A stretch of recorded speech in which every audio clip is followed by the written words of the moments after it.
پہلا مہینہ ہے، اسلامی سال کا پہلا مہینہ ہے، اور اسلامی تاریخ اسلامی سال کے اعتبار سے پہلے مہینے کی 2 تاریخ ہے۔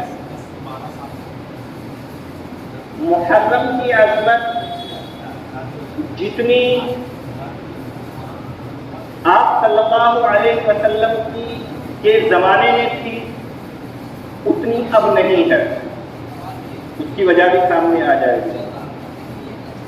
ان عدت الشہور عند اللہ 12 شہرا فی کتاب اللہ، کہ اللہ کے نزدیک جو مہینے ہیں وہ 12 ہیں، اس میں 4 مہینے اشہر حرم ہیں۔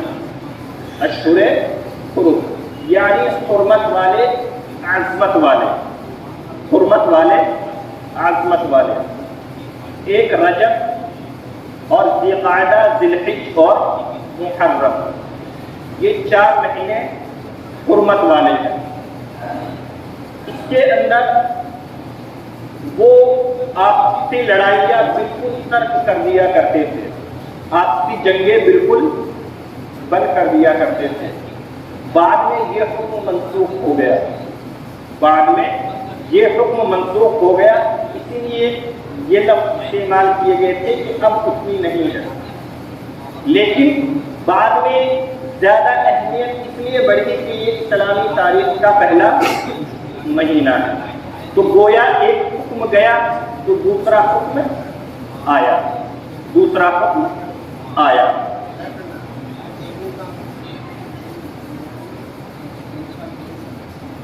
جاہلیت کے زمانے کے اندر ہی مشرکین مکہ عاشورہ کا روزہ رکھتے تھے۔ جاہلیت کے زمانے میں مشرکین مکہ بھی، مسلم شریف اسے اسی طرح ابو داؤد شریف کی روایت میں ہے، کانت تصوم عاشورہ فی الجاہلیہ، کہ مشرکین مکہ جاہلیت کے اندر عاشورہ کا روزہ رکھتے تھے۔ عاشورہ یعنی 10 محرم، عاشورہ 10 محرم، اور یہ وہ دن ہے جس دن اللہ عز و جل نے حضرت موسیٰ علیہ السلام اور بنی اسرائیل کو فرعون کے ظلم سے نجات دی، فرعون کے ظلم سے نجات دی۔ یہاں ایک بات علمی طور پر یاد رکھ لے کہ جو 10 محرم کی وہ 17 فضیلتیں بیان کی جاتی ہیں عموماً، یا آپ نے کہیں پڑھی ہو یا سنی ہو، وہ انتہائی ضعیف اور موضوع روایت ہے، وہ انتہائی ضعیف اور موضوع روایت ہے، لہذا ہم اس کا تذکرہ بھی نہیں کریں گے۔ لیکن ہاں یہ صحیح احادیث کے اندر آتا ہے کہ عاشورہ کے دن حضرت موسیٰ علیہ السلام کو فرعون کے مظالم سے نجات دی، اور عاشورہ کے دن کا جاہلیت کے اندر مشرکین مکہ بھی روزہ رکھتے تھے۔ جب آپ صلی اللہ علیہ وسلم مدینہ آئے تو مدینے کے اندر بھی آپ نے دیکھا کہ یہود مدینہ عاشورہ کے دن کا روزہ رکھتے ہیں، تو آپ صلی اللہ علیہ وسلم نے فرمایا کہ تم بھی اس دن کا روزہ رکھو۔ لیکن آپ صلی اللہ علیہ وسلم نے 2 روزے رکھنے کا حکم دیا۔ اب اسلامی فقہ کے اعتبار سے 9-10 کا روزہ رکھ لے یا 10-11 کا روزہ رکھ لے۔ آئندہ جمعے کو کتنی تاریخ ہوگی؟ 9۔ آئندہ جمعے کو کتنی تاریخ ہوگی؟ 9۔ تو اس دن کا پہلا روزہ رکھ لے اور 10 محرم کا دوسرا روزہ رکھ لے۔ یا اگر پہلے دن پتہ نہ چل سکے بسا اوقات کہ آج 9 محرم ہے، یا کسی وجہ سے نیند نہ کھل سکے، رکھنے 2 ہی ہیں، ایک نہیں رکھنا، رکھنے 2 ہی ہیں، ایک نہیں رکھنا۔ 10 اور 11، ایک روزہ رکھنا مکروہ ہے۔ اگر کوئی شخص یہ سوچے کہ میں بھی صرف 10 یوم عاشورہ کا روزہ رکھ لیتا ہوں، یعنی 10 محرم کا روزہ رکھ لیتا ہوں، تو یہ مکروہ ہے۔ یہ کیا ہے؟ مکروہ ہے، کیونکہ اس سے یہود کے ساتھ مشابہت لازم آتی ہے۔ اس لیے آپ صلی اللہ علیہ وسلم نے فرمایا خالف الیہود کہ یہود کی مخالفت کرو، وہ صرف 10 محرم کا روزہ رکھتے ہیں، تم 2 روزے رکھو، 9 یا 10 کا، 10 یا 11 کا۔ مسلم شریف کی روایت کے اندر ہے افضل الصیام بعد رمضان شہر اللہ المحرم، کہ رمضان کے بعد جو سب سے افضل روزے ہیں وہ محرم کے روزے ہیں۔ رمضان کے بعد جو سب سے افضل روزے ہیں وہ محرم کے یہی 2 روزے ہیں۔ اسی طرح ایک حدیث کے اندر آتا ہے کہ محرم کے روزے انسان کی گناہوں کے 2 سال کا کفارہ ہے، ایک آئندہ سال اور ایک گزشتہ سال۔ لیکن یہ یاد رکھیے کہ تمام عبادات پر جو گناہوں کی معافی کا وعدہ ہوتا ہے وہ صغیرہ گناہوں کی معافی کا وعدہ ہے۔ یہ قاعدہ کلیہ ہے ہر حدیث ہر آیت کے بارے میں۔ مثلا حدیث کے اندر آتا ہے کہ وضو سے گناہ معاف ہوتے ہیں، ایک جمعے سے دوسرے جمعے تک، ایک جمعہ پڑھا پھر دوسرا جمعہ پڑھا، اس سے گناہ معاف ہوتے ہیں۔ تو یہ کیا ہے؟ اس سے صغیرہ گناہ مراد ہوتے ہیں، کبیرہ گناہ بغیر توبہ کے کبھی معاف نہیں ہوتے۔ یہی اہل سنت والجماعت اور جمہور علماء کا مسلک ہے۔ تو اس طرح کی جتنی بھی احادیث یا آیات آتی ہیں ان سے مراد کیا ہوتے ہیں؟ صغیرہ۔ تو الغرض محرم کے روزے 2 سال کے گناہوں کا کفارہ ہے، ایک سابقہ اور ایک آئندہ۔ اب آپ کہیں گے کہ جب کبیرہ نہیں معاف ہوتے تو صغیرہ تو ویسے بھی معاف ہو جاتے ہیں، صغیرہ بھی معاف ہو جائے بغیر مانگے یہ بھی کیا کم ہے؟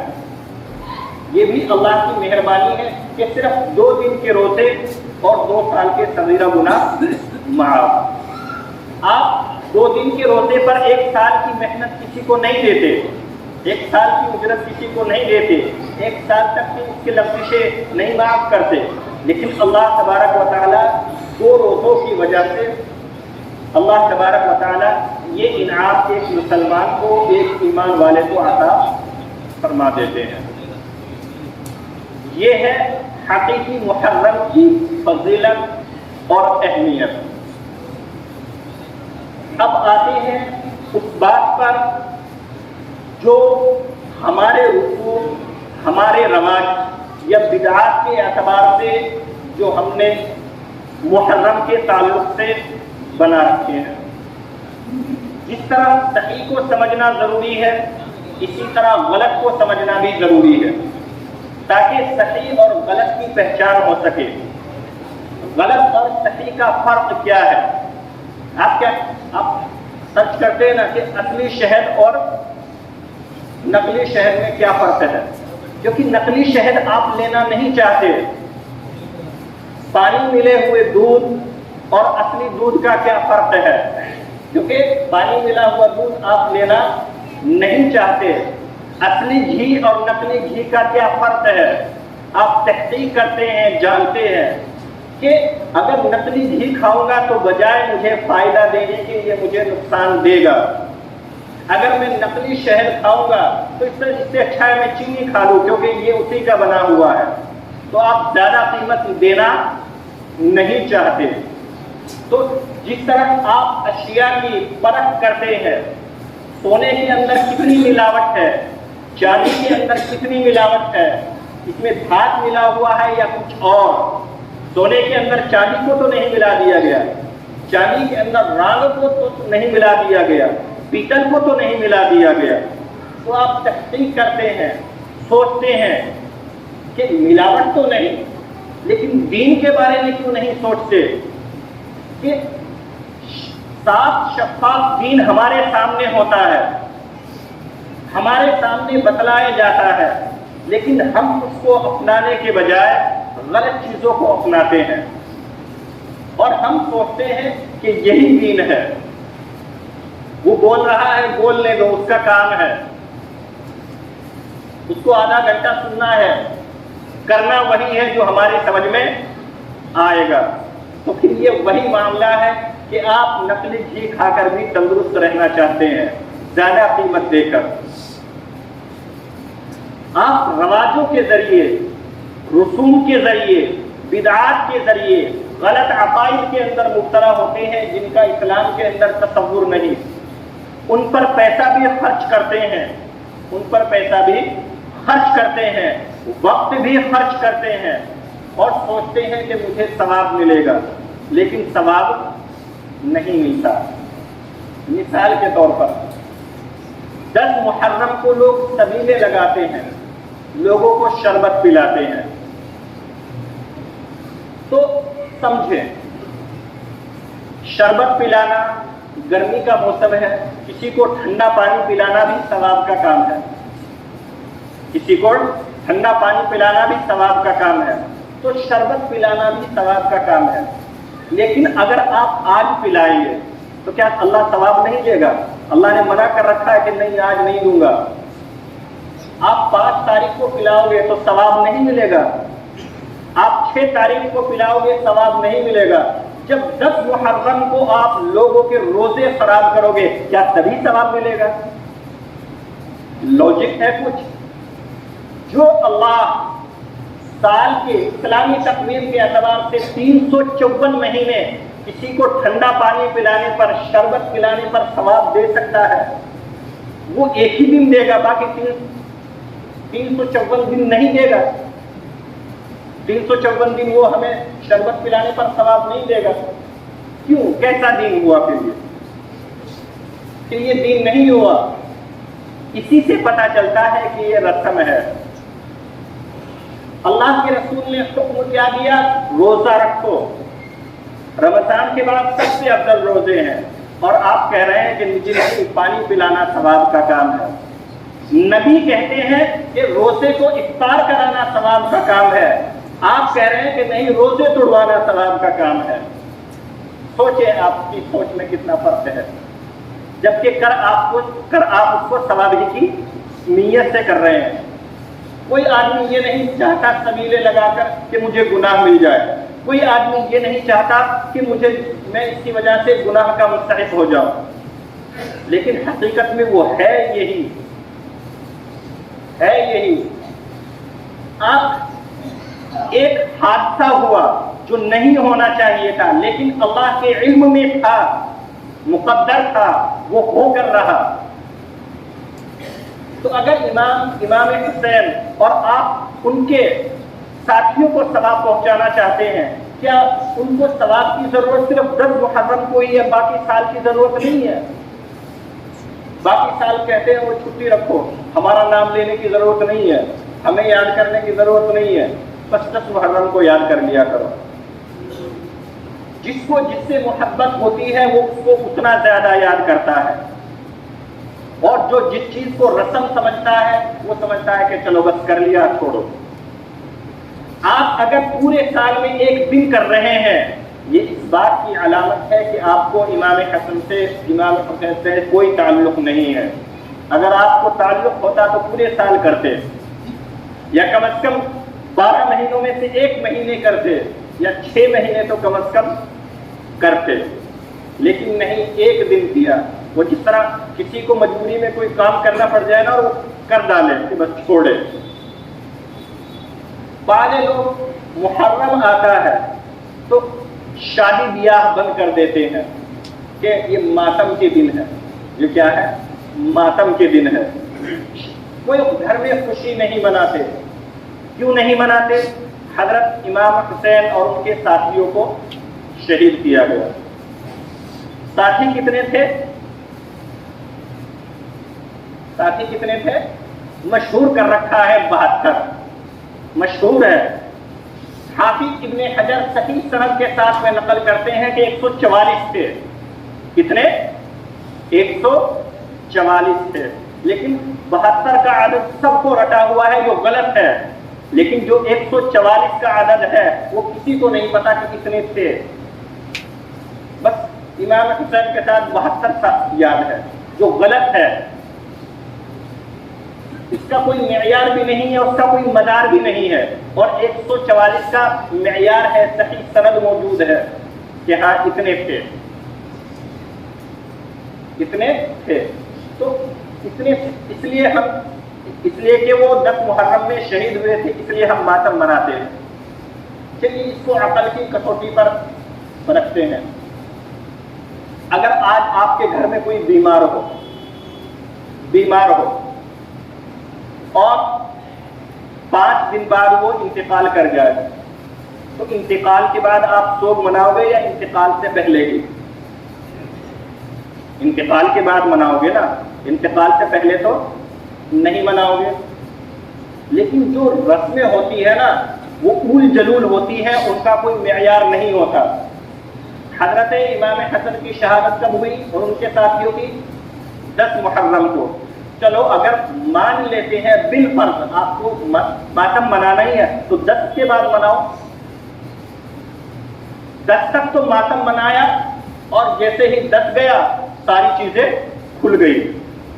یعنی جب تک گھر میں والد بیمار تھے تب تک ٹھیک تھا، اور جب والد انتقال کر گئے تو آپ ڈھول بجانے شروع کر دو تو لوگ کیا کہیں گے؟ آپ کو اپنے دادا سے محبت تھی یا نفرت کہ ان کے مرنے پر پھر ساری چیزیں کھل گئی؟ بعض لوگ تو 10 محرم کو پٹا کھیلتے ہیں، ڈھول بجاتے ہیں، چندے اکٹھے کرتے ہیں اور پٹے کھیلتے ہیں۔ ارے امام حسین شہید ہوئے اور آپ کھیل کود کر رہے ہو؟ سمجھنے کی بات ہے نا۔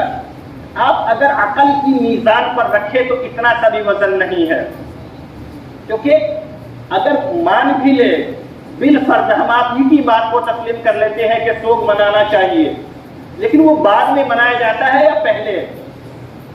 بعد میں منایا جاتا ہے نا۔ لیکن آپ نے 1 سے 10 تک منایا اور 10 کے بعد چھوڑ دیا، 10 کے بعد ساری خوشیاں۔ کچھ لوگ 40 تک جاتے ہیں، کچھ لوگ 10 تک جاتے ہیں، اور 10 کے بعد ساری چیزیں شروع کر دی، تو یہ وہی بالکل معاملہ ہو جائے گا کہ آپ اپنے کسی کے مرنے پر خوشیاں منا رہے ہو، تو گویا یہ امام حسین کے ساتھ غم نہیں بلکہ ان کی تضحیک ہے، ان کا مذاق ہے۔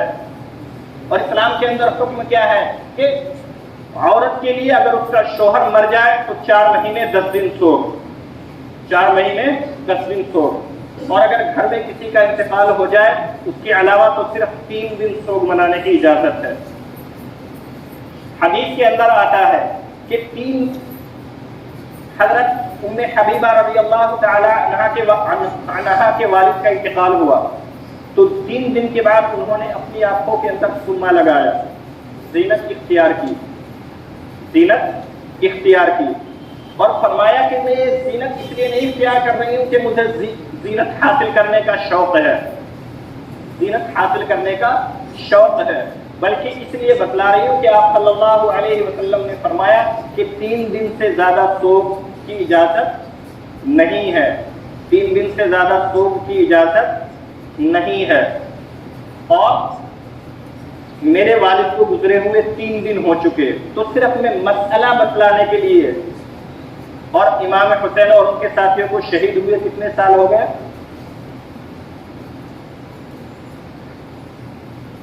اس سال شہید ہوئے لوگوں کو یہ بھی پتا نہیں، بس 10 محرم یاد ہے۔